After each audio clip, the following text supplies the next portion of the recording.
Indian premier league 2025 ప్రారంభం కానున్న నేపథ్యంలో కీలక నిర్ణయం తీసుకుంది కేంద్ర ప్రభుత్వం. ఇకపై ఐపీఎల్లో పొగాకు, మద్యం ప్రకటనలను నిషేధించాలని ఆదేశించింది. ఈ మేరకు ఆదేశిస్తూ ఐపీఎల్ చైర్మన్ అరుణ్ ధుమాల్కు కేంద్ర ఆరోగ్య శాఖ లేఖ రాసింది. కాగా ప్రతి ఏడాది భారత్లో సంభవిస్తున్న 70% మరణాలకు క్యాన్సర్, ఊపిరితిత్తుల సంబంధిత వ్యాధులే రీజన్. పొగాకు సంబంధిత మరణాల్లో భారత్ 2వ స్థానంలో ఉంది.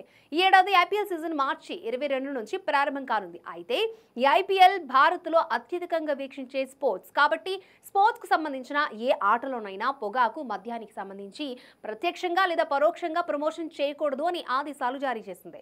ఐపీఎల్ గేమ్స్ లేదా ఇతర ఈవెంట్లు జరిగే స్టేడియం ప్రాంగణాలు లేదా జాతీయ మీడియాలో ప్రసారమయ్యే టైంలో పొగాకు, మద్యం ప్రకటనలు ఇవ్వకూడదు. వాటి అమ్మకాలపై కూడా నిషేధం ఉంది.